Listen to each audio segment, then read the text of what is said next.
Bonjour, je m'appelle Jean-Benoît Gambé et j'ai comme mission de développer une finance au service de la nature et de l'homme. La nature produit des éléments et des services essentiels aux êtres humains. Notre survie en dépend. Pourtant, l'activité humaine menace la biodiversité. Nous avons besoin d'une action mondiale pour infléchir la courbe de la destruction de la nature, protéger notre capital naturel et assurer l'avenir de l'humanité. Je suis convaincu que le secteur financier peut avoir un impact positif pour aider à protéger, préserver, conserver et à restaurer la nature dans l'intérêt de la société tout entière.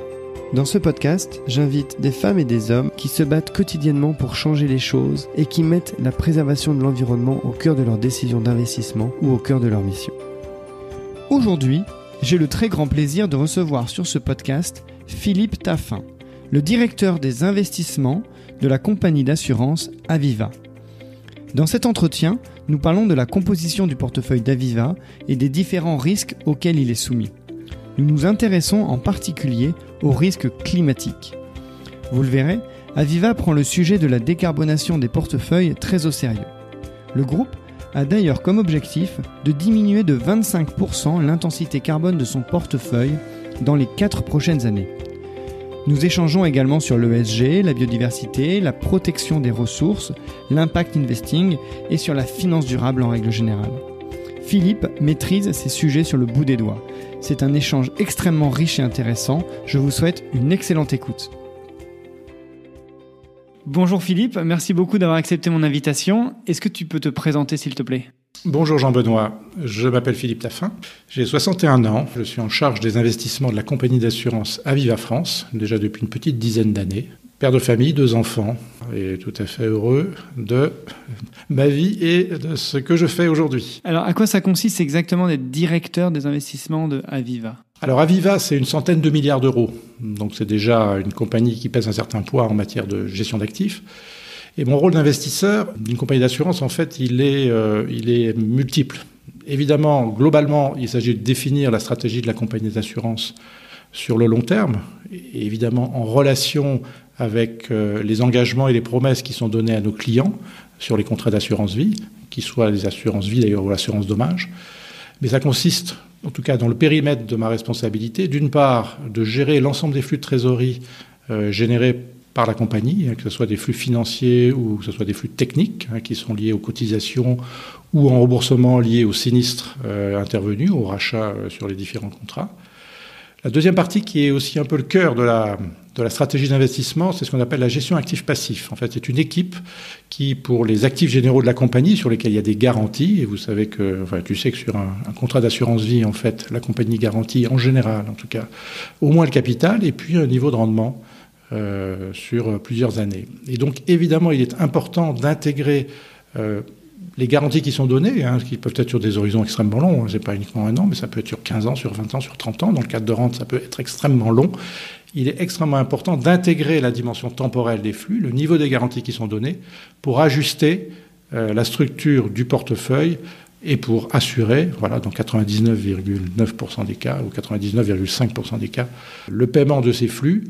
Donc ça, c'est un point extrêmement important. Et évidemment, assurer en même temps que la rentabilité financière et la rentabilité des contrats permettent évidemment à Aviva France de se rémunérer et de rémunérer ses actionnaires. Et le troisième élément, donc là, c'est la troisième partie, c'est qu'une fois qu'on a défini quelque part la structure financière de long terme du portefeuille, à ce moment-là, il faut la mettre en exécution. Donc, c'est pas moi, c'est pas dans mes équipes que nous gérons au jour le jour l'ensemble des mouvements liés à la gestion financière. Donc, nous confions ce qu'on appelle une société de gestion, un asset manager, donc en l'occurrence Aviva Investors France, qui est l'asset manager maison. Nous leur confions cette tâche de gérer, d'investir l'argent des assurés, de faire évoluer les allocations stratégiques en fonction des mouvements de marché, et donc portefeuille par portefeuille en fonction des différentes garanties. Voilà globalement l'ensemble des missions aujourd'hui que je remplis. Et donc tu as la responsabilité des 100 milliards, de l'investissement des 100 milliards. Dans quoi tu les investis ? Le gros des actifs sont en représentation de contrats d'assurance vie. Donc depuis maintenant plus de 40 ans, notamment, nous avons un partenaire extrêmement important et très connu qui s'appelle l'association Affaires. Et donc le fonds garanti que nous gérons pour l'association aujourd'hui est un contrat typique d'assurance vie. Donc aujourd'hui, évidemment, comme nous garantissons chaque année le capital et qu'évidemment nous souhaitons fournir une très bonne rentabilité par rapport au taux de rendement de marché actuellement, une grosse partie du portefeuille est investie ce qu'on appelle en actifs obligataires, des actifs à revenus fixes, et donc qui assurent la résilience et le rendement relativement stable sur des horizons d'investissement très longs.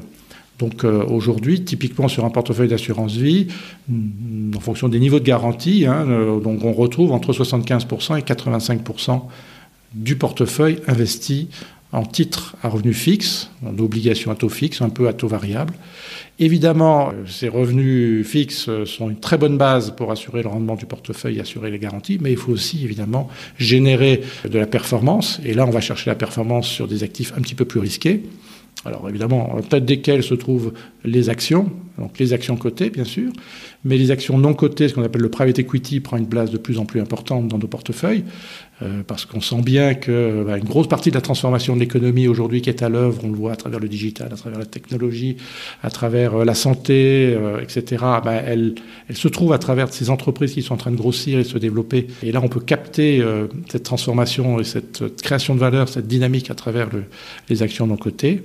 Et puis évidemment, la troisième grande classe d'actifs, qui est l'immobilier. Là, un profil de risque un petit peu différent et de rendement un peu différent, puisque là, l'immobilier, on est plutôt sur des actifs très résilients, très solides, avec des chroniques de cash flow qui sont stables, puisqu'en fait, en immobilier, on a une très très bonne visibilité en fait sur les niveaux de revenus, les niveaux de loyers qui seront payés. Alors évidemment, le prix de l'immobilier peut bouger en fonction des évolutions de marché, mais globalement, l'immobilier vous fournit en tout cas au portefeuille une très très grande résilience, une très grande stabilité des flux. Et en même temps, c'est un actif qui est assez décorrélé, voire même très décorrélé des actions, des obligations. Donc quand on construit un portefeuille, il faut avoir en tête évidemment 3 éléments. Le premier élément, c'est le niveau de risque qu'on souhaite prendre. Et donc là, on va faire bouger évidemment le panel, le mix de classes d'actifs que je viens de mentionner, décrire en fonction du niveau de risque qu'on souhaite prendre. Le deuxième élément, évidemment, c'est la performance qu'on souhaite atteindre. Donc là, il faut ajuster le niveau de rendement au niveau de risque souhaité. Et puis, évidemment, ce qui est très important aussi, c'est la diversification. C'est-à-dire qu'il faut, autant que faire se peut, avoir un portefeuille multi-classes d'actifs. Et même à l'intérieur de chaque classe d'actifs, il faut arriver même à diversifier en termes de granularité, en termes de sous-secteurs. Parce qu'en fait, toutes ces classes d'actifs, elles ne bougent pas de la même façon au même moment dans un cycle de marché. Et donc, ce qui est important aussi pour nous, c'est d'assurer une grande stabilité de la valeur économique du portefeuille. Et ça, c'est la diversification qui l'apporte en premier lieu. Aujourd'hui, quelles sont les principales problématiques d'une compagnie d'assurance ? On entend beaucoup parler des taux négatifs ou des taux bas et de la difficulté que les compagnies d'assurance pourront avoir dans quelques années justement à garantir le capital ou les intérêts. Et on entend aussi beaucoup parler du changement climatique et un petit peu de la transformation qui va avoir lieu dans les 10-30 prochaines années. Est-ce que tu peux nous dire, pour toi, quels sont les vrais risques ? Tu viens de citer 2 risques qui sont aujourd'hui assez structurels pour les compagnies d'assurance. Le premier, effectivement, c'est le risque de taux d'intérêt, puisque ce risque, en fait, à la différence du risque climat, qui, même si on le voit, entre guillemets, commencer à apparaître de façon sporadique, est un risque plutôt à moyen terme. Le risque de taux d'intérêt, il est aujourd'hui. C'est-à-dire que c'était déjà aujourd'hui que nous vivons dans un environnement de taux bas, voire négatif, pour des maturités inférieures à 10 ans, en tout cas en France, puisque l'OAT aujourd'hui est à moins 0,05%, donc on est encore en territoire négatif, même si les taux ont monté là depuis 3 semaines. Et effectivement, parce que quelque part, la matière première d'un investisseur assureur, je l'ai dit tout à l'heure, 75 à 85% du portefeuille est investi en obligations. Et donc ça veut dire que les flux financiers que j'investis, les nouvelles primes que j'investis, si je les investis sur des taux de rendement bas, voire négatifs, quelque part, je détruis, je démolis, en tout cas je réduis la rentabilité future de mes portefeuilles. Donc bien sûr, il faut arriver à bâtir une stratégie d'investissement qui permet de continuer à produire et à générer du rendement positif, sans prendre des risques excessifs, bien sûr, et donc à pouvoir remplir nos engagements vis-à-vis de nos clients, c'est-à-dire leur fournir au moins le capital et une rentabilité, et si possible une rentabilité qui soit un peu supérieure à celle de l'inflation. Donc c'est vrai qu'aujourd'hui, le sujet devient de plus en plus prégnant parce que, évidemment, comme tout acteur financier, intermédiaire financier, on calcule tout. La valeur des actifs est fonction de la vision qu'on appelle forward-looking, donc la vision prospective et non pas la vision passée. Ceci étant, les compagnies d'assurance, en fait, dans la génération de leurs revenus, leurs actifs sont ce qu'on appelle à la valeur historique. Donc aujourd'hui, on a encore un taux de rendement qui est positif sur la totalité de nos actifs financiers. Et donc évidemment, tant que le rendement sera positif et tant qu'on arrivera à générer encore un rendement positif, on arrivera à servir ce qu'attendent nos clients. Ceci étant, c'est un vrai challenge aujourd'hui. Et donc, plus que jamais, si on veut lutter contre l'érosion de notre portefeuille financier, si on veut lutter contre la baisse des taux, il faut, faire preuve de plus en plus d'imagination, donc, et d'innovation. Je dirais qu'il y a trois leviers sur lesquels un assureur de long terme joue et sur lesquels nous, on essaye de bâtir la construction de nos portefeuilles. Le premier, c'est ce qu'on appelle la prime de liquidité, c'est-à-dire en fait le supplément de rémunération qu'offre une classe d'actifs qui n'est pas coté et donc sur lesquels on ne peut pas vendre, je dirais, en quelques jours ou en quelques semaines. Donc typiquement, traditionnellement, on investissait uniquement en obligations cotées, donc on pouvait coter sur un marché, donc qui s'échangeait au jour le jour, donc on pouvait vendre le portefeuille quasiment en quelques semaines. Depuis déjà quelques années, depuis une petite dizaine d'années, les assureurs sont de plus en plus engagés sur ce qu'on appelle de la dette privée, c'est-à-dire qu'elles prêtent directement aux entreprises, donc sous format loans en général, et donc sur lesquels effectivement il n'y a pas de liquidité. Mais ça, ce n'est pas gênant. Pourquoi ? Parce qu'on a des passifs et des engagements qui sont très longs. Donc les problématiques de liquidité aujourd'hui, pour un assureur, elles sont très très faibles, puisqu'on a un gros portefeuille d'actifs très très liquide. Le deuxième élément, c'est ce que j'appelle la prime d'innovation, c'est-à-dire qu'il y a de plus en plus de marchés, notamment des marchés internationaux, sur lesquels les assureurs n'étaient pas présents et sur lesquels, en fait, ils ont des accès aujourd'hui qui sont privilégiés. Donc ils ont des canaux de sourcing, soit par les banques, soit par d'autres apporteurs, et qui rapportent en fait une rémunération supplémentaire à ce qu'on peut avoir sur un actif classique. Pourquoi ? Parce qu'en fait, soit ce sont des niches de marché sur lesquelles il y a encore peu d'investisseurs, soit aujourd'hui, il y a des investisseurs classiques qui, pour des raisons réglementaires, n'ont plus la capacité d'investir parce que leur bilan aujourd'hui ne supporte pas. Et donc les assureurs peuvent profiter de ces opportunités pour rentrer dans ces marchés et donc capter cette prime de risque, en fait, qui est une prime d'innovation, parce qu'ils vont faire le travail d'analyse et qui seront parmi les premiers à y être. Et donc ça veut dire qu'il faut aussi que nous soyons très agiles. C'est-à-dire qu'un assureur, traditionnellement, il a une vision assez long terme. Aujourd'hui, il faut que dans son comportement et dans sa stratégie d'investissement, il fasse preuve de beaucoup plus d'agilité que ce dont il a fait preuve dans les années passées où les rendements permettaient finalement d'acheter et puis de maintenir ses actifs en portefeuille, d'attendre le remboursement et ensuite de les réinvestir. Aujourd'hui, il faut être beaucoup plus mobile, beaucoup plus agile parce qu'effectivement, le marché est beaucoup plus compliqué. Et la troisième prime, c'est une prime de sophistication, c'est-à-dire qu'il est possible d'aller chercher dans certains montages, en fait, des arbitrages, capturer des inefficiences en fait de marché, et donc qui nécessite un travail d'analyse aussi des investisseurs beaucoup plus important, mais il est possible, à partir de ces analyses en fait d'arriver à bâtir des stratégies qui améliorent de façon assez substantielle les performances d'actifs sur lesquels on investissait classiquement, traditionnellement. Et alors, en ce qui concerne le risque climatique, comment vous l'appréhendez ? Il est évidemment extrêmement important, c'est-à-dire que à côté des opérations effectivement que je décrivais, qui cherchent un petit peu à optimiser évidemment la rentabilité par rapport au risque et par rapport aux objectifs des portefeuilles, évidemment le choix des sous-jacents est évidemment clé par rapport à la gestion du risque climatique. Alors ce qu'il faut d'abord dire, c'est que le risque climatique, c'est un risque majeur pour une compagnie d'assurance. Parce que là, je parle en tant que responsable des investissements, donc je parle principalement du risque climatique qui est lié à mon portefeuille financier. Mais la réalité, c'est que nous, assureurs, dans notre métier d'assureur, on est déjà soumis au risque climatique. C'est-à-dire qu'année après année, depuis plusieurs années, on voit en fait que les sinistres liés aux catastrophes ou la sécheresse dans telle ou telle région de France qui fait que évidemment la maison se fissure, etc. Donc ça génère des sinistres en fait, et donc quelque part le montant aujourd'hui sur l'année 2020, on n'a jamais payé autant de sinistres liés à des problématiques de catastrophes ou de dégradation liées aux problématiques de réchauffement ou liées effectivement à des problèmes d'inondation, etc.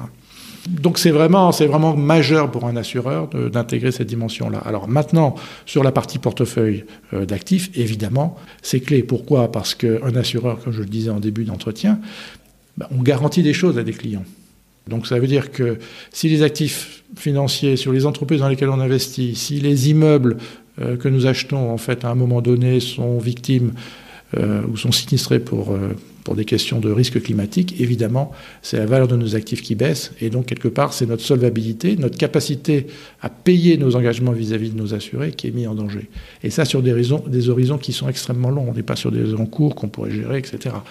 Donc c'est absolument clé d'intégrer cette dimension-là. Alors, le risque climatique, c'est deux choses, enfin c'est trois, mais deux principales aujourd'hui. C'est évidemment le risque physique. Donc le risque physique, évidemment, on le regarde et on l'évalue sur nos actifs physiques.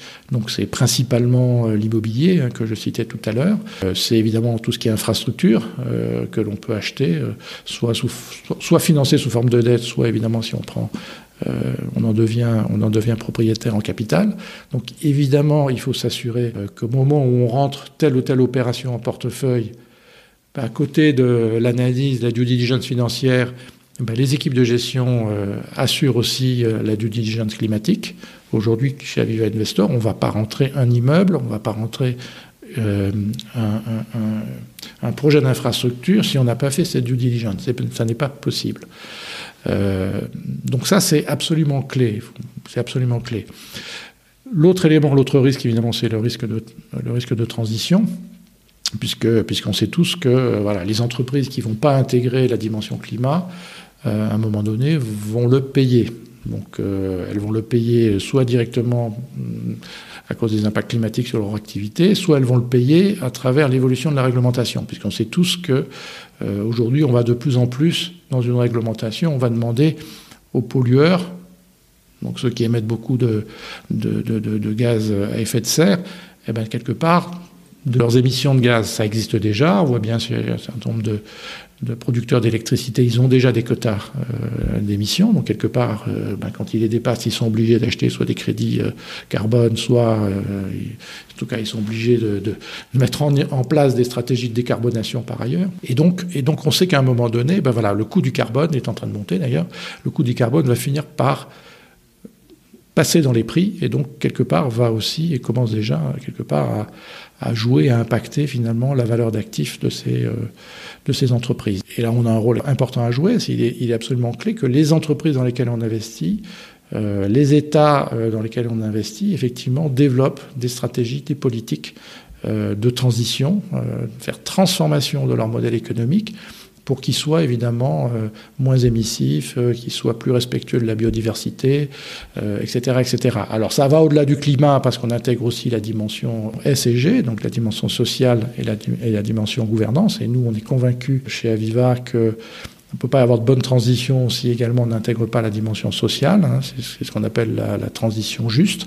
On l'a vu avec les Gilets jaunes. On a bien vu comment une décision qui paraissait bonne sur le papier du point de vue environnemental peut avoir des impacts extrêmement importants quand c'est mal vécu socialement, en tout cas, et quand ça vous touche directement. Donc, en fait, la dimension climat, elle doit être intégrée, elle doit être vue dans sa globalité avec la dimension, évidemment, sociale, mais elle est extrêmement clé. Et donc ça veut dire quoi concrètement dans une gestion d'actifs ? Ça veut dire que, déjà, dans les processus de gestion et les processus d'investissement et dans les processus de suivi des portefeuilles, les équipes de gestion en charge de ça intègrent l'analyse, ce qu'on appelle l'analyse ESG, donc intègrent vraiment des considérations extra-financières dans l'évaluation finalement de la société, de la valeur de la société, des risques liés à cette société. Donc ça, il y a des équipes chez Aviva Investors qui le font, il y a des équipes extrêmement importantes qui le font, donc quasiment sur toutes les classes d'actifs aujourd'hui. Donc aujourd'hui, par exemple, on a publié dans le dernier rapport qu'on a publié 2019, aujourd'hui plus de 90% en fait de nos portefeuilles aujourd'hui ont un reporting ESG. Donc on a fait un travail de fond pour être en mesure d'analyser la qualité extra-financière de notre portefeuille. Et puis ensuite, il y a l'action, c'est-à-dire une fois qu'on a fait le reporting, c'est bien, mais comment est-ce qu'on fait bouger les choses ? Et c'est là où les équipes de gestion sont absolument... le rôle est absolument clé pour faire en sorte que, à un moment donné, on vende les titres qui ne rentrent pas dans notre stratégie. Et donc là, aujourd'hui, c'est 88% en fait de nos actifs en fait qui intègrent un processus ESG. Donc on n'est pas à 100%. Il y a encore des poches évidemment d'actifs qui n'intègrent pas, qui sont on appelle le legacy book, des fonds de private equity, etc., qui n'ont pas forcément intégré ça il y a quelques années quand on a investi. Mais aujourd'hui, clairement, il n'y a plus un fonds qui rentre dans mes portefeuilles s'ils n'ont pas passé le crible de l'analyse ESG et si je ne m'assure pas qu'ils sont en ligne avec notre stratégie. Alors la stratégie, elle est quoi ? Elle est simple, c'est-à-dire que c'est pas juste de dire je veux un portefeuille qui ait telle ou telle caractéristique. Depuis 4 ans maintenant, mes sociétés de gestion, enfin mon asset manager, il a 2 objectifs précis. C'est d'améliorer la performance extra-financière de l'ensemble de mes portefeuilles année après année. Alors aujourd'hui, on le mesure de façon assez globale avec un score ESG, donc qui est fourni par des agences de notation, mais qui permettent de couvrir plus de 90% du portefeuille. Et donc depuis 4 ans, chaque année, la société de gestion gère en utilisant les nouveaux flux, en utilisant les flux de remboursement à sa disposition pour améliorer le score ESG. Deuxième axe, c'est la baisse de l'empreinte carbone. Donc là, on la mesure par les tonnes de CO2 par million de chiffre d'affaires de l'entreprise. Et de la même façon, mon asset manager a comme mandat de diminuer l'empreinte carbone. On a diminué de 30% ces 4 dernières années l'intensité carbone de nos portefeuilles. On est passé de 225 à 157 en fin 2019 et cette année, on sera encore plus bas. En éliminant, par exemple, quelques positions dans le charbon ou Exactement. Donc, une partie, c'est sur, évidemment, la totalité des portefeuilles. Donc, on essaie d'investir sur les entreprises qui sont les plus vertueuses de cette manière-là. Mais c'est clair que on a désinvesti à peu près un peu moins de 200 millions d'émetteurs liés au secteur du charbon. Donc, principalement des producteurs d'électricité, parce qu'on n'avait quasiment pas d'exposition à l'exploitation du charbon. Donc c'était essentiellement des producteurs d'électricité à base de charbon, donc il y en avait un peu effectivement dans certains pays de l'Est, et puis également dans les zones asiatiques. Donc on a vendu 178 millions en 2018 et 2019, donc ça contribue évidemment à un moment donné, mais pas que, puisque c'est année après année, on a quand même diminué l'intensité carbone. Alors, dans cette baisse, il y a l'action évidemment du gestionnaire, liée à notre stratégie, mais il y a évidemment l'autre volet qu'on a tendance un peu à oublier, parce qu'on pense toujours action, mais en réalité, il y a aussi l'amélioration des entreprises. C'est-à-dire que même les entreprises elles-mêmes, elles font ce travail d'amélioration de leur modèle au regard de leur impact environnemental. Et ça, c'est extrêmement important. Et nous aussi, en tant que financiers, en tant qu'investisseurs, on a un rôle extrêmement important. C'est ce qu'on appelle l'engagement. Donc en fait, une stratégie ESG, elle repose sur 2 piliers. Le premier pilier, c'est évidemment l'optimisation, la vision du portefeuille à un moment donné par rapport aux positions, à la qualité extra-financière. Donc là, on peut bouger, on peut réinvestir à l'intérieur d'un secteur sur les entreprises qui sont plus vertueuses que d'autres. Donc on peut faire un travail d'analyse à l'intérieur d'un secteur entre les différentes entreprises de ce secteur. Et puis un deuxième travail qui est tout aussi important, c'est notre travail d'influenceur, d'engagement vis-à-vis des entreprises. Et le groupe Aviva et Aviva Investor est extrêmement fort là-dessus. Il y a des équipes qui sont très très structurées et qui attachent une importance vraiment extrêmement grande sur ce sujet-là. C'est-à-dire que chaque année, par exemple, on envoie une lettre avec une feuille de route à plus de 2000 entreprises dans le monde. Et sur ces 2000 entreprises, on a à peu près 260 sur lesquelles on a un dialogue qui est un dialogue vraiment très, très, très rapproché. C'est-à-dire que tous les trimestres, ces 260, on les rencontre, on parle aux dirigeants, on parle au CFO, etc. Et donc, mais uniquement sur des sujets ESG. Donc ça peut être de la gouvernance, qui a des problèmes de séparation et d'équilibre des pouvoirs, mais de plus en plus, évidemment, sur des sujets climat. Et ça va l'être de plus en plus. Pourquoi ? Parce que c'est devenu un enjeu climatique est devenu un enjeu qui est primordial. Il y a à peu près il y a une semaine, le groupe Aviva vient d'annoncer sa nouvelle stratégie climat. Et la nouvelle stratégie climat, elle va au-delà des engagements qu'on a pris dans le cadre de la Net Zero Asset Owner Alliance, c'est-à-dire d'être neutre carbone en 2050. L'engagement du groupe, c'est d'être neutre carbone en 2040. Donc de baisser de 25% l'intensité carbone en 2025 et de 60% en 2030. Donc c'est extrêmement ambitieux. Et un des éléments également, pour revenir sur le point de l'engagement, c'est d'entreprendre vraiment de façon très, très, très forte auprès des entreprises pour qu'elles diminuent leur empreinte carbone. Ça, c'est le premier élément. Donc le dialogue sur la partie environnementale va se renforcer. Le deuxième élément, on va demander aux entreprises de produire un reporting de type TCFD. Alors même si ce n'est pas forcément pour toutes les entreprises, ils n'y ont pas soumises, mais en tout cas les entreprises, au moins qu'elles sortent en fait un rapport équivalent TCFD.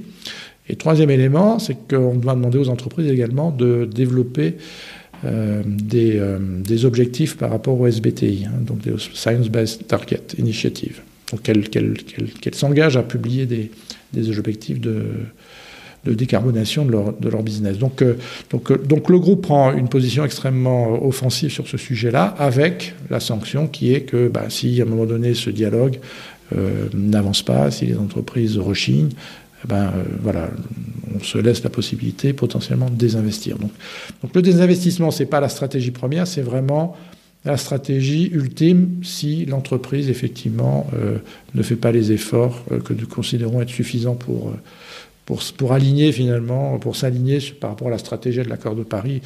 La difficulté, l'amélioration sera beaucoup plus compliquée évidemment quand on va s'adresser à une entreprise de la sidérurgie ou une industrie lourde, la cimenterie, etc., que évidemment si on parle à une entreprise pharmaceutique ou que sais-je.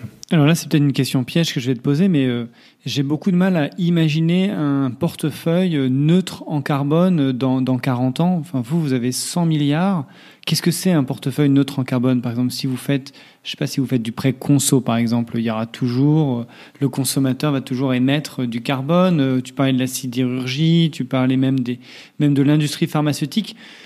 Tu penses sincèrement que ça implique que les sociétés elles-mêmes soient neutres en carbone? Alors, neutre carbone, c'est au niveau d'un portefeuille. Donc, comme je te le disais tout à l'heure, c'est clair qu'il y a certains secteurs dont on a besoin. On aura encore besoin d'industries... on aura besoin d'industries qui produisent du gaz. On aura besoin quand même d'un mix énergétique qui sera important. Mais il est clair qu'il y a des entreprises qui vont pouvoir avoir un impact potentiellement négatif, c'est-à-dire qui sont capables de produire plus. Donc quelque part, c'est une espèce de mix général qui devrait permettre, en tout cas, on l'espère, en tout cas, d'y arriver. Je ne sais pas si ça sera aussi simple que cela, mais en tout cas, c'est la volonté. Là où ta question, elle est effectivement en piège, entre guillemets, c'est qu'aujourd'hui, on n'a pas toutes les clés de cette évolution, on n'a pas toutes les clés. On a déjà du mal à mesurer, je dirais, l'empreinte carbone des entreprises. Aujourd'hui, on arrive à peu près à mesurer le scope 1 et le scope 2 d'une entreprise, mais le scope 3, c'est-à-dire en fait les émissions indirectes en amont et en aval de l'activité d'une entreprise, aujourd'hui, on commence à peine à les appréhender. Et encore avec toujours ce qu'on dit, le risque de double comptage, quand on commence à tout additionner. Bon, ceci étant, c'est pas parce qu'on n'y arrive pas qu'il faut pas essayer. Quand je vois entre la situation qu'on a aujourd'hui, la capacité qu'on a d'analyser, parce qu'on a beaucoup travaillé l'année dernière précisément par rapport à la stratégie du groupe, et notamment dans le cadre de l'Alliance Net Zéro à cet honneur, quand je vois en fait les progrès qu'on a fait dans notre capacité à simuler, dans la capacité à prendre en compte un certain nombre d'outils, de modélisation, de trajectoires, etc., par rapport à ce qu'on avait quand on a démarré la stratégie que je t'ai décrite, honnêtement, c'est vraiment le jour et la nuit. C'est-à-dire qu'il y a vraiment un gap en matière de progression et en matière d'analyse et d'outils, qui est énorme. Alors, ce que je me dis, je ne sais pas si l'exponentiel va continuer, mais en tout cas, ce que je me dis, c'est qu'il y a encore, il y a des cerveaux, il y a des outils, il y a de plus en plus de gens qui travaillent sur le sujet, il y a des académiques qui nous aident. Maintenant, on a quand même énormément d'acteurs aujourd'hui qui travaillent sur tous ces sujets-là. Aujourd'hui, on a énormément aussi d'outils pour mesurer ça. Je ne parle pas des satellites, mais enfin, il y a de plus en plus de capteurs qui nous permettent quand même de suivre sur le climat, quasiment maintenant, les prévisions climatiques. Enfin, je veux dire, on a quand même pas mal de choses qui nous aident. Et donc ça... Je pense que ça constitue tout ça des apports technologiques qui vont, je pense, demain nous permettre d'appréhender davantage et beaucoup mieux le sujet. Donc c'est un peu le saut positif et optimiste que je fais, mais ça rejoint moi mon credo, ma conviction, qui est de dire, parce qu'il y a un certain nombre de personnes qui pensent que on ne pourra pas sortir de ce sujet-là que par la décroissance, etc. Bon, j'ai tendance à penser que il faudra ajuster nos modèles évidemment de consommation, ça me paraît une évidence, mais pas forcément en décroissant, c'est plutôt en adaptant, par le développement et l'apparition de nouvelles industries, d'une nouvelle économie, de nouveaux secteurs, qu'on s'en sortira, plutôt que de dire on se prend une deuxième crise de Covid, on arrête tout, on bloque tout. Et c'est clair que la fermeture de l'économie a fait baisser le taux d'émission en France, par exemple. Dans tous les pays européens, aujourd'hui, on dit miracle, les gaz à effet de serre ont diminué cette année, extrêmement bonne nouvelle. Oui, mais le seul problème, c'est qu'une grosse partie de ça, c'est simplement parce qu'on a fermé l'économie. Donc, c'est pas forcément la réponse idéale au sujet, quoi. Donc je reste résolument optimiste et en tout cas moi ma conviction est en tant qu'investisseur et ma mission pas seulement parce que c'est une nécessité pour l'industrie de l'assurance d'adapter ses stratégies, mais aussi parce que je suis un citoyen comme tout le monde et j'ai envie de léguer quand même un monde un peu meilleur à mes enfants, à mes petits-enfants. Moi j'essaie de faire le maximum à mon niveau pour améliorer les choses et faire que la finance finalement soit un levier extrêmement puissant à cette transformation des modèles. Tu as mentionné plusieurs fois l'alliance Net Zero Asset Owner. Est-ce que tu peux nous parler un petit peu de cette alliance ? Qu'est-ce que ça implique pour Aviva ? C'est une alliance en fait qui a été créée à l'initiative d'un certain nombre de gros investisseurs mondiaux en 2019. Alors j'ai plus en tête, mais c'est des trillions d'euros en fait que ça représente. Donc on retrouve bien sûr Aviva, mais on retrouve des gros assureurs comme AXA, Allianz, la Caisse des dépôts. On retrouve aussi des fonds de pension internationaux qui sont extrêmement importants. Et en fait, ces investisseurs internationaux de long terme, ils ont fait le constat que j'ai fait ici devant toi, c'est-à-dire qu'il fallait clairement agir, qu'on ne pouvait pas juste attendre que les uns et les autres prennent des engagements de leur côté. Il fallait clairement se mettre en ordre de bataille de façon collective. Parce que, comme je le disais tout à l'heure, le sujet est compliqué.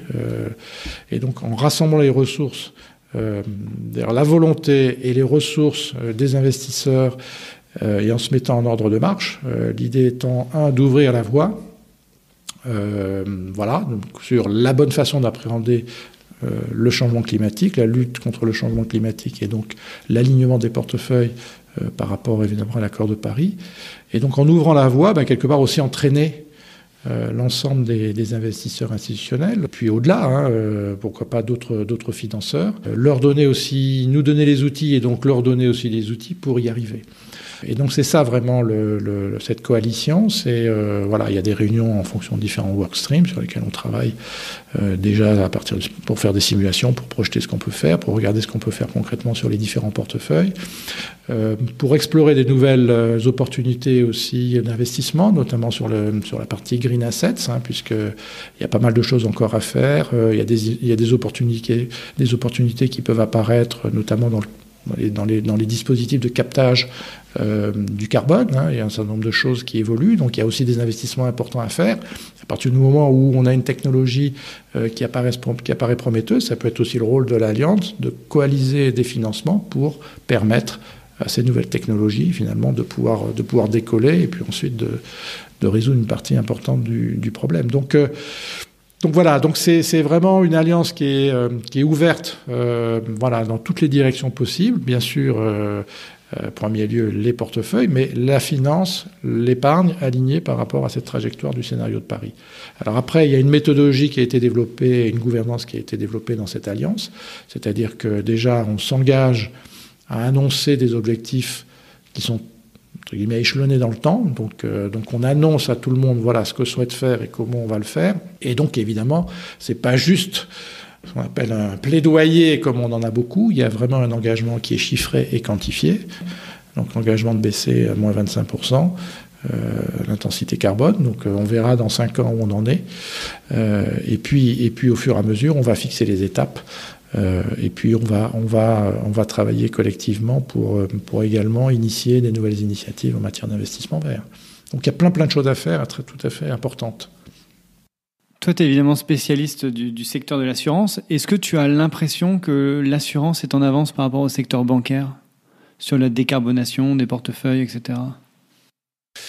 Question compliquée parce que malheureusement j'ai un peu de mal à avoir des comparatifs avec le monde bancaire. Ce qui est clair, c'est que la banque change quand même aussi beaucoup. Il y a beaucoup d'initiatives qui sont prises par les grands groupes. Notamment, on voit bien qu'il y a des engagements qui sont pris, notamment en matière de financement d'activités très polluantes comme le charbon. Donc, il y a quand même un certain nombre de banques qui ont pris des engagements en la matière. Je n'ai pas les éléments pour comparer. Ce que je vois, moi, c'est que les banques bougent. Les banques sont aussi pour nous des fournisseurs de solutions d'investissement. Et aujourd'hui, bien évidemment, elles voient bien que parmi les solutions qui sont recherchées par les investisseurs, il y a clairement des produits d'investissement dont l'objectif est d'être effectivement peu consommateurs de CO2, économe en énergie, etc. etc. Donc je sens quand même qu'il y a clairement un mouvement qui s'est mis en branle. Les banquiers y participent, je pense de façon quand même de plus en plus forte. Je pense qu'il y a aussi un certain nombre d'ONG et d'associations à but non lucratif qui les surveillent de près. Et puis on voit quand même, et ça c'est quand même un élément extrêmement nouveau, qui n'a pas encore été, je trouve, assez souligné, je pense, par les médias. Et pourtant, ça ressort d'une manière évidente. Nous, chaque année, on fait un baromètre où on mesure l'appétence de nos clients au sujet de développement durable, etc. On leur pose la question de savoir quelles sont vos préoccupations principales dans votre vie de tous les jours. Et pour la première fois, en fin d'année dernière, la problématique liée au climat, au changement climatique est arrivée en tête des préoccupations des Français. Avant les problèmes de la sécurité et avant les problèmes de l'emploi. C'est quand même, pour moi, je n'avais jamais vu ça. Et je ne pouvais même pas imaginer que effectivement, l'emploi ou la sécurité. Donc je pense qu'il y a, pour moi, ce que ça reflète, c'est une attente extrêmement forte du citoyen sur ces sujets-là. Et quelque part, la banque, c'est quand même un produit de grande consommation. Et donc, je pense que de plus en plus, ce qui va faire... Alors, l'assurance aussi, mais sans doute la banque aussi de façon plus importante, puisqu'en interaction au jour le jour. Mais je pense que ça veut dire que la pression, pas seulement réglementaire, pas seulement liée à notre activité et le risque d'impact sur notre activité, mais également la demande et les attentes qui vont se manifester de plus en plus fortement de la part du citoyen ou du consommateur va également accélérer le mouvement de transformation ou de prise en compte de la dimension environnementale. Donc ça, j'en suis absolument convaincu. La réglementation va jouer son rôle aussi, puisque, comme tu sais, l'Union européenne est en train de mettre en place un certain nombre de réglementations pour prendre en compte la dimension durable sur l'ensemble des produits financiers qui sont proposés à nos clients particuliers. Là, aujourd'hui même, entre en vigueur la réglementation SFDR, c'est-à-dire l'obligation pour les promoteurs de produits financiers de catégoriser ces produits financiers en fonction d'un critère finalement de promotion ou de non-promotion du caractère soutenable, d'un investissement durable ou responsable. Donc ça, c'est la première étape. Et puis évidemment, il y a un certain nombre de réglementations qui nous touchent, nous, investisseurs institutionnels, déjà depuis plusieurs années, mais qui vont évidemment se renforcer avec la législation NFRD et avec la refonte de l'article 173, le fameux article 173 des assureurs, avec un niveau d'exigence. On a déjà vu les premiers projets de décret qui va réellement faire monter la barre très très haut. Alors avant de parler un petit peu d'environnement, est-ce que tu pourrais nous parler du fonds de place dans lequel Aviva a participé, qui s'appelle Objectif Climat ? Quel était l'objectif de ce fonds et comment vous l'avez structuré peut-être, ou dans quoi il investit ? Alors l'initiative effectivement Objectif Climat, elle s'insère complètement en fait dans cette démarche des investisseurs institutionnels de mieux comprendre, de mieux appréhender l'investissement au regard d'un alignement climatique. Donc c'est une initiative qui a qui a été lancé en 2019. Donc un petit groupe d'assureurs autour de la Caisse des dépôts s'est réuni. L'idée étant toute bête, c'est de dire, à quoi doit ressembler un portefeuille obligataire ou un portefeuille action qui est aligné avec le scénario de Paris. Toujours avec la même question, on est assez mal outillé, on est encore assez mal outillé, on a du mal à mesurer l'empreinte carbone, je ne reviens pas sur les scopes. Et donc, comment est-ce qu'on fait ? Alors, l'idée, c'était soit on lançait l'idée à la cantonade et on attendait que ça retombe, que quelqu'un la récupère, soit, et c'était plutôt évidemment la bonne façon de le faire, c'est de dire, messieurs les asset managers, on va vous mettre au défi de construire des portefeuilles qui sont alignés. Donc en fait, on met de l'argent sur la table. Maintenant, à vous de jouer, à vous de travailler, à vous de regarder quelle méthodologie, quelle approche, quels indicateurs, quel type d'analyse on doit faire, comment vous pouvez vous aussi influencer les entreprises pour faire bouger les choses. Voilà, donc en fait, en mettant de l'argent, quelque part, on leur donne la possibilité de pouvoir développer différentes approches. Donc l'idée, c'était de proposer à toute la place. On a eu un nombre d'asset managers qui ont répondu absolument incroyable. Je crois qu'on n'a jamais reçu autant de propositions de candidatures de sociétés de gestion sur ce projet, dans le cadre d'un fonds de place, j'entends. Et avec des approches, avec des solutions vraiment très multiples et variées. Et donc, évidemment, il y a eu un gros travail de la part des investisseurs pour faire son choix. Ça n'a pas été simple. Mais l'idée, elle est là. L'idée, elle est là. C'est en mettant de l'argent, à vous de jouer maintenant, trouvez-nous des solutions, etc. Plutôt que de leur dire, qu'est-ce que vous nous proposez ? Ça, c'est de l'action. Et donc l'idée, c'était de le faire sur des obligations classiques. C'est un portefeuille investment grade classique, obligations crédit, obligations souveraines, et puis des portefeuilles actions indexés sur l'Eurostoxx. Voilà, donc des choses très classiques, des produits très classiques. L'idée étant, une fois qu'on aura sélectionné ça, une fois qu'on aura déterminé, les asset managers ont proposé des stratégies qui tiennent la route, quelque part, on ouvre la voie, et donc ça ouvre la possibilité à d'autres sociétés de gestion, à d'autres investisseurs de s'approprier les solutions qui ont été mises en place et donc pour pouvoir eux-mêmes développer, dans le cadre de leur propre gestion d'actifs, les solutions qui ont été quelque part qui ont été les lauréates finalement de cette initiative. Donc c'est notre façon et les fonds de place, ça c'est vraiment une caractéristique du marché français qui, je crois, assez unique, c'est la capacité des investisseurs institutionnels, alors les assureurs, mais il n'y avait pas que les assureurs, il y avait EDF aussi qui participait aussi et la Caisse des dépôts. C'est la capacité de la place de Paris, à travers ces initiatives de place, de faire bouger les lignes. On l'avait eu en 2014 avec le lancement des fonds NOV, qui a été vraiment le moment où le marché de la dette privée, donc la désintermédiation financière, vraiment a connu son démarrage. Et aujourd'hui, on voit bien que pour n'importe quel investisseur, investir dans un fonds de dette privée, qu'il soit corporate, d'infrastructure ou de l'immobilier, c'est devenu quelque part classique maintenant. C'est du mainstream maintenant. Mais à l'époque, ça ne l'était pas. Et donc le fonds de place a été vraiment le catalyseur de ce changement, parce qu'il y avait un changement du marché, avec le deleveraging bancaire. Et les entreprises, elles sont toujours là, elles ont toujours besoin de financement. Donc il fallait effectivement que les assureurs montent au créneau pour pouvoir répondre à ce besoin. Ça a été le cas aussi avec les fonds Novi. Donc les fonds de place sont là aussi pour qu'un groupe d'investisseurs, quelque part, perçoive qu'il y a un besoin. Donc il faut faire décoller le besoin, il faut quelque part permettre à une solution d'émerger et à créer des nouvelles expertises chez les asset managers. Le podcast s'appelle Finance et biodiversité. Est-ce que selon toi, on peut investir dans la nature ? Est-ce que Aviva investit dans la nature ou dans l'environnement ? C'est une classe d'actifs qu'on voit émerger aujourd'hui. Est-ce que toi, tu vois quelque chose ? Alors clairement, la biodiversité, c'est un sujet qui est évidemment clé, même si jusqu'à présent, il était un petit peu, entre guillemets, un peu laissé de côté à côté du sujet environnement. N'importe quelle personne qui réfléchit 2 minutes, il voit bien que le sujet climat, il peut pas évidemment être dissocié de la biodiversité. C'est pas possible. On peut pas avoir on sait que la planète, au bout de 6 mois, on a consommé toutes les ressources. Donc ça veut dire qu'on va piocher les ressources. Donc quelque part, on sait que ça va avoir un impact sur le climat. Donc les sujets sont liés.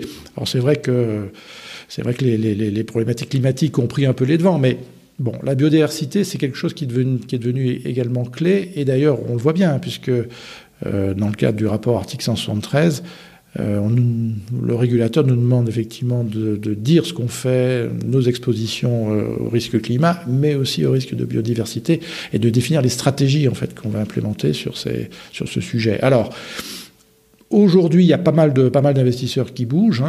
Lors du One Planet Summit, il y a quand même une coalition d'investisseurs qui ont dit très clairement qu'ils souhaitaient avancer et investir davantage dans le capital naturel, dans la préservation des ressources de la planète, que ce soit les forêts primaires, que ce soit les océans.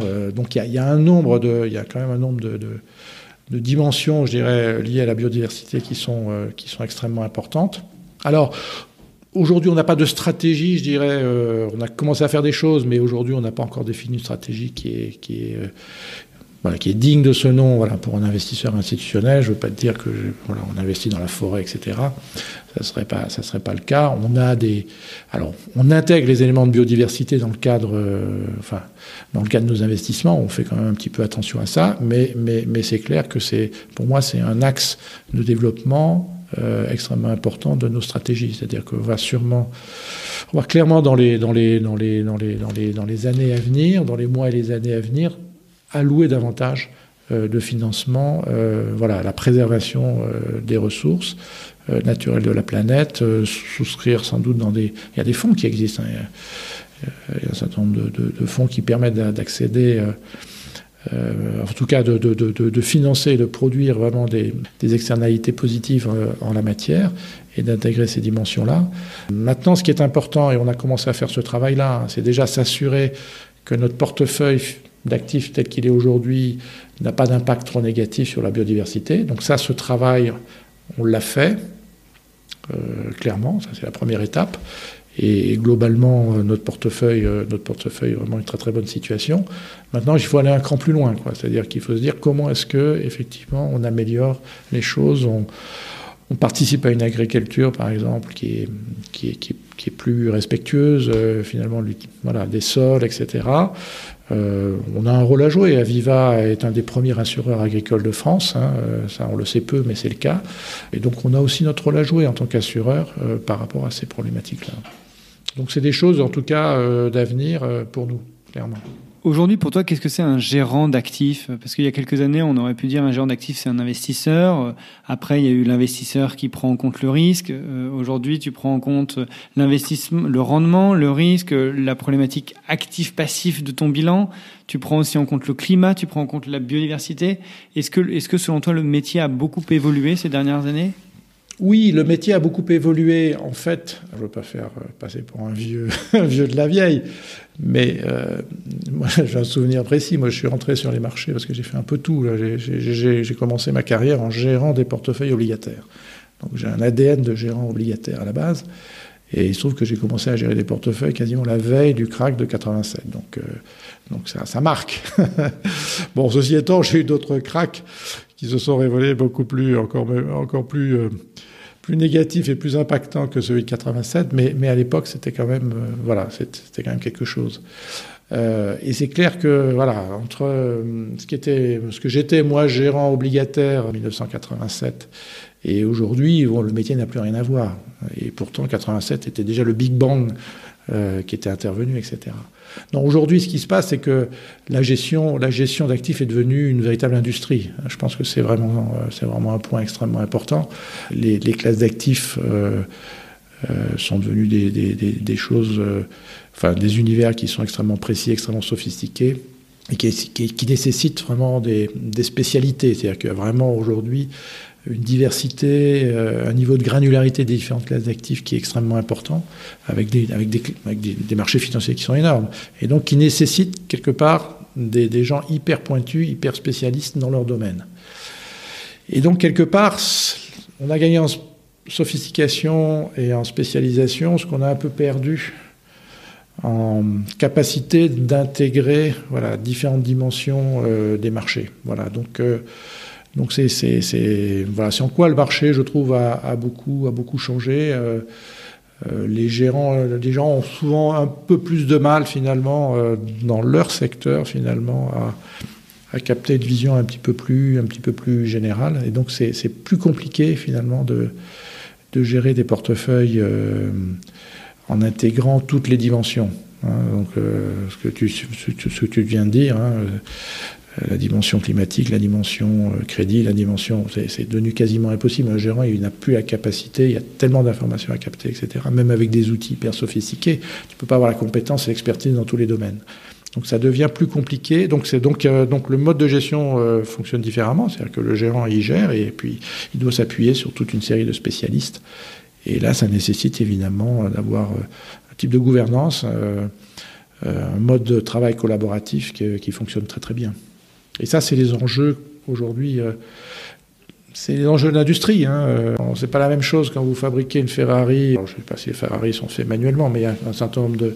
Quand vous faites des voitures haut de gamme sur lesquelles il y a une grosse partie qui est manuelle, c'est fini, c'est un peu la même personne qui fait beaucoup de tâches. Et puis l'industrie où chaque pièce est usinée et puis chacun a sa fonction dans l'industrie et dans la chaîne. Et il y a quelqu'un qui... Le gérant obligataire diversifié, il prend des piles, il les assemble, mais c'est pas lui qui est spécialiste sur telle ou telle pièce ou sous-pièce du truc. Donc c'est un petit peu je pense que c'est, pour moi, fondamentalement, c'est ce qui a changé. C'est devenu une industrie à part entière avec ses avantages et parfois ses inconvénients. Le marché bouge. Aujourd'hui, il y a des classes d'actifs dans lesquelles Aviva n'a pas le droit d'aller ou ne va pas.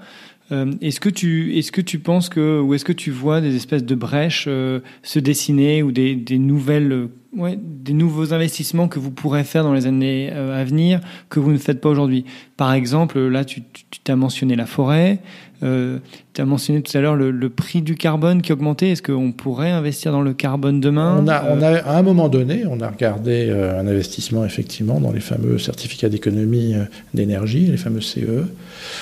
Qui sont émis effectivement par tous ces installateurs qui produisent des installations d'amélioration énergétique, que ce soit des bâtiments, que ce soit du résidentiel, que ce soit de la logistique ou que ce soit de l'industriel, parce qu'il y a tout un processus en fait de certification en fait de ce crédit, de ces certificats d'économie d'énergie qui font que, à un moment donné, entre le moment effectivement où l'installateur touche où le particulier touche ce crédit sous une forme, et puis le moment où ce certificat il est validé, certifié par le ministère, il y a une période qui peut être de 6 mois, 12 mois, 18 mois. Donc il y a des acteurs qui font ça.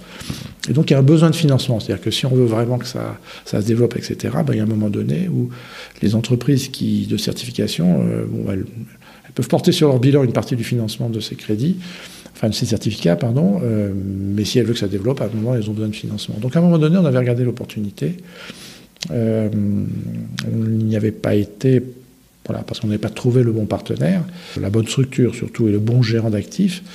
Mais typiquement, un exemple d'une classe d'actifs où on a un rôle, nous, financeurs, intervenir pour fournir du financement, pour permettre effectivement d'augmenter finalement ce marché de certificats et donc de fournir effectivement aux particuliers une capacité de rénovation beaucoup plus grande. Voilà. Alors après, tout ça repose évidemment sur le fait que la réglementation liée à ces fameux CE perdure. Donc il y a un petit risque évidemment réglementaire et on voit qu'il n'est pas nul, puisque je crois comprendre que le dispositif il est encore en cours de réflexion au niveau du gouvernement. Mais voilà, il y a quand même...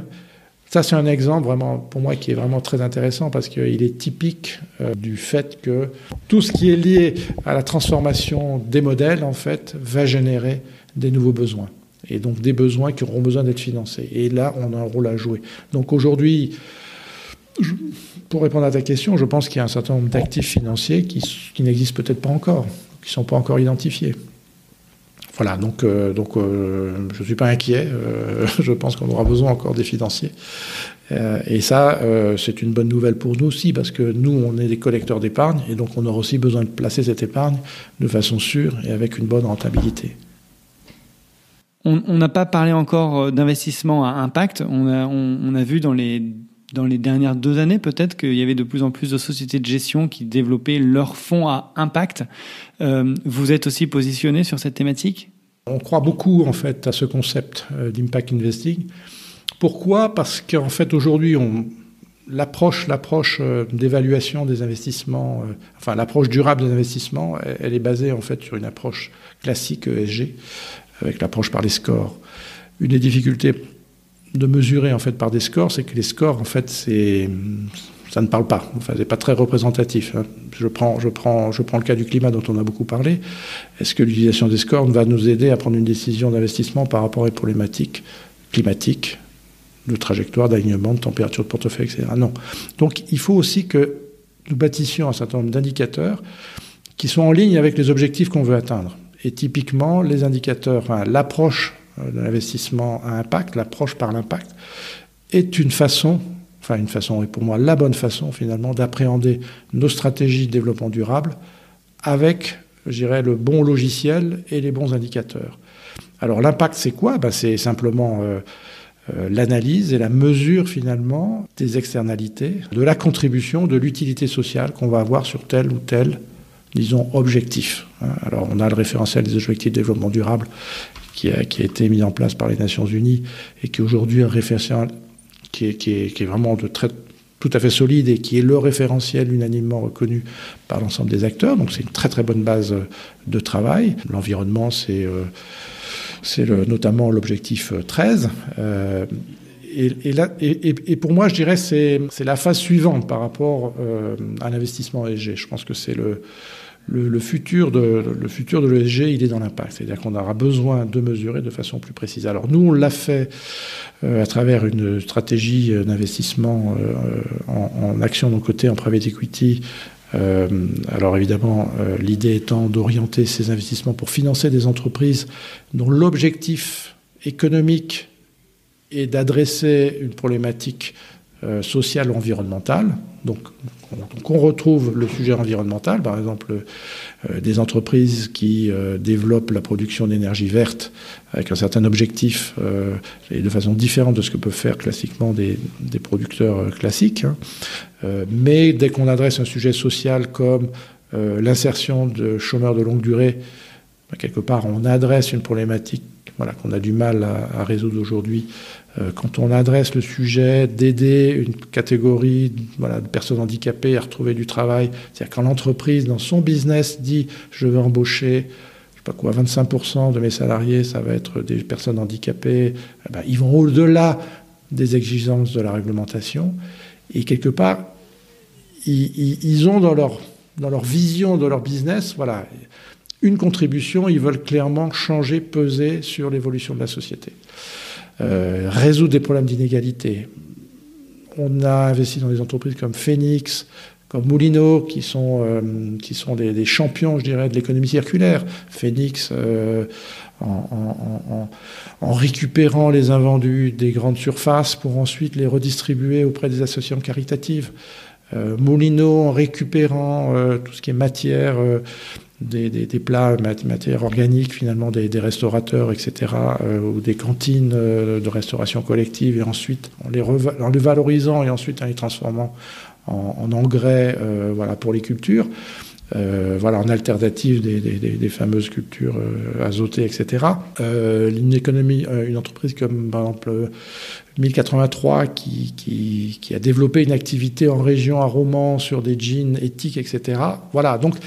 Donc il y a tout un ensemble d'entrepreneurs, il y a vraiment une génération de jeunes entrepreneurs qui ont envie vraiment de faire du business, mais avec une vision à mission, C'est-à-dire qu'ils se disent, c'est pas la peine d'aller faire venir des trucs de très loin, de Chine ou d'ailleurs, on peut fabriquer local, on peut valoriser les circuits courts, on peut embaucher des personnes aujourd'hui qui, pour des questions simplement de biais cognitifs, ne sont pas, ou parce que ça rentre pas dans les cases, ne sont pas intégrés dans la société française. On a financé un contrat impact social. On était parmi les quelques investisseurs à financer les premiers contrats impact social de la loi de 2014. Donc on a financé une association qui s'appelle la Cravate Solidaire, qui est une association en fait qui qui aide à l'intégration dans le marché du travail des personnes qui n'ont pas les codes vestimentaires. Donc ça s'appelle cravate solidaire. Pourquoi ? Parce qu'en fait, la première démarche pour passer un entretien, c'est qu'il faut avoir les codes. Les codes, c'est déjà avoir un costume, un pantalon, un tailleur, etc. Et donc, ce que fait la cravate solidaire, c'est que en fait, ils collectent auprès des grandes entreprises, donc des cadres des grandes entreprises, l'ensemble de ces costumes. Et ensuite, grâce à ça, ils vont habiller donc les chômeurs, donc qui leur sont adressés par Pôle emploi ou par des associations. Et ensuite, donc, ils vont déjà les habiller. Donc, les gens vont retrouver, entre guillemets, déjà une estime d'eux-mêmes. Et puis ensuite, ils vont les coacher. Donc, ils vont leur faire passer des entretiens, ils vont travailler sur leur CV. Donc là encore, des bénévoles qui viennent en fait des grands groupes, des gens de KPMG, BNP, Aviva, AXA ou d'autres. Donc, ils vont coacher ces personnes. Et puis ensuite, on va prendre photo, le CV, et hop. Et ça paraît tout bête, mais ils ont un taux de retour à l'emploi de ces gens-là de 75%. C'est énorme. Donc, il n'y a pas besoin de chercher des choses extraordinaires. Vraiment, parfois, des solutions qu'on a sous le nez, il suffit simplement de les mettre en œuvre. Alors, évidemment, ça nécessite quand même du temps. Il faut quand même des bénévoles, des gens qui sont prêts à donner un peu de leur temps. Et nous, clairement, à Viva, mon rôle, c'est aussi d'aider en fait ces associations parce que quelque part, ça favorise, je dirais, une meilleure société. Les gens vivent mieux ensemble, vivent mieux en société, et donc une société plus détendue, etc. Et la société reprend confiance, et c'est bien pour tout le monde. Et c'est bien aussi, évidemment, pour la santé économique du pays, et tout le monde s'y retrouve. Donc on a un rôle à jouer, et on essaie de jouer à travers ce fonds qui s'appelle Aviva Impact Investing France, qui investit dans ces sociétés, qui cherchent à combiner de la performance financière, mais surtout avec de la performance sociale et environnementale, et d'aider effectivement à la résolution de problèmes un peu compliqués aujourd'hui. Super, merci beaucoup Philippe d'avoir accepté mon invitation. C'est une superbe conclusion. À bientôt. Merci. Je remercie encore une fois Philippe Taffin, directeur des investissements de la compagnie d'assurance Aviva, d'avoir participé à ce podcast. J'ai vraiment adoré cet échange. Je me suis rendu compte que les investisseurs institutionnels comme Aviva montraient le chemin. Ce sont eux qui influencent la place financière française et je suis ravi de voir que des personnes comme Philippe sont non seulement très au fait de tous ces sujets, mais également acteurs du changement. Si vous voulez m'aider à faire connaître ce podcast, vous pouvez le noter 5 étoiles et vous pouvez aussi cliquer sur le bouton s'abonner pour recevoir automatiquement les prochains épisodes. N'hésitez pas à me contacter si vous avez des idées d'invités ou des thématiques que vous aimeriez que j'aborde. D'ici la prochaine interview, prenez soin de vous, des autres et de la nature.